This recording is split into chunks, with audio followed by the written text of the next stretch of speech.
when she gets 15, she's allowed to rise up out the ocean and ascend to go and see the land, the realm of the land. Now, the ocean is more dense than the air.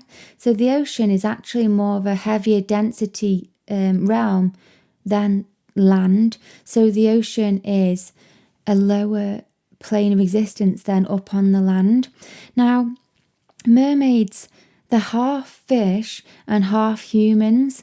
There's a lot of characters in stories, and I've even seen kind of old paintings and old maps where people talk about these beings that were half animal, half human. And there's two things this could be here. So the first thing, and this is the most obvious thing that comes to those who follow the kind of esoteric occult type practices, is that it's a metaphor. So the half animal is a representation of your lower self and being in your animalistic nature or your ego. And then the top half, the human self, is about becoming the higher version, being more human or being more even angel-like. So you've got the top half, you want to ascend up into being more heavenly and being more just ascending upwards in consciousness, because you've got minerals and stones and they're of a lower conscious awareness. And then it goes up to plants, and then it goes up to animals, and then it goes up to humans, and then up to angels. And so as a human, we're actually in the final stages on this earth realm before we can ascend up to become angels. As we evolve and grow as a soul, our goal is to continuously grow and move upwards in the planes, back up to God, back up to the highest light. And that's why everything looks up and grows up, and all the plants and the trees, they all grow up and try and reach the sun. And we do that on a soul level as well.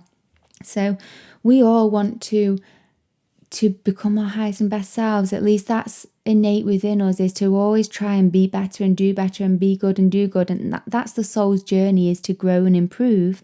And so on this plane, we're really a lot tested whether we're going to act like an animal in survival, in our lower mind, in our ego, in our emotions, and in our lower self, or are we going to try and act in our higher self, act like an angel, act in the mind and the higher heart, rather than survival and fighting each other and stuff.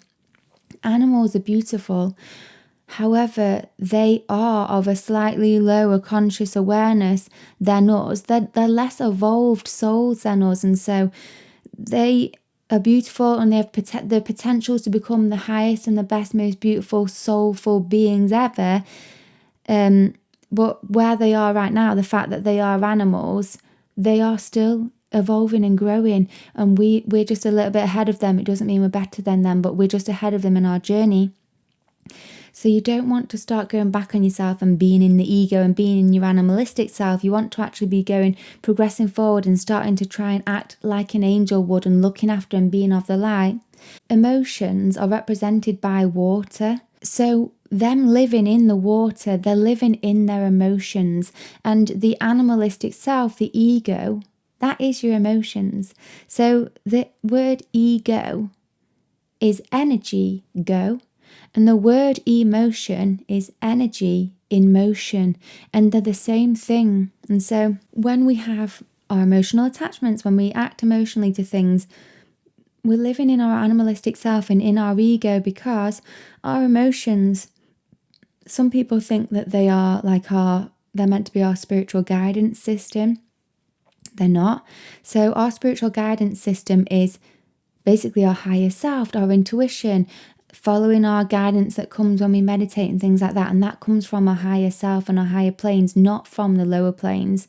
And so when people react emotionally about things, it's often irrational.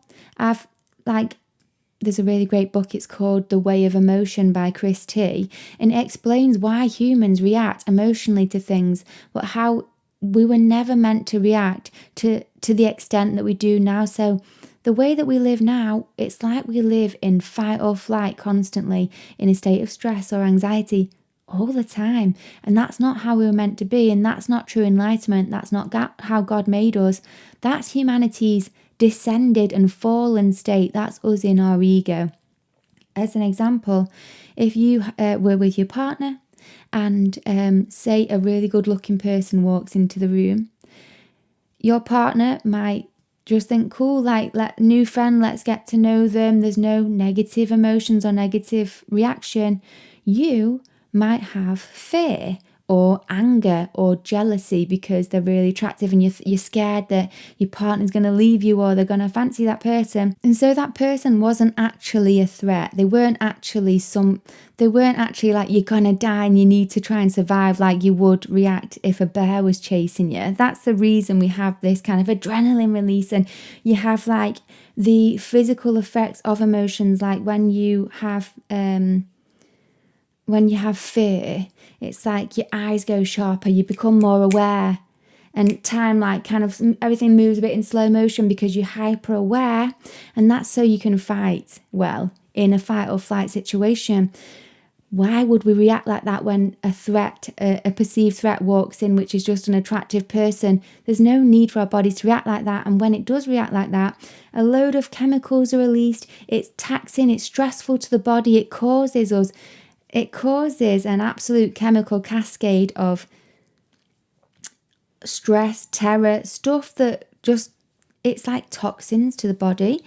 And so we're not meant to be having those reactions, yet we do, because that person that came in, we perceive them as a potential threat to our survival, because we want to stay in a relationship because we're emotionally addicted and attached to the partner.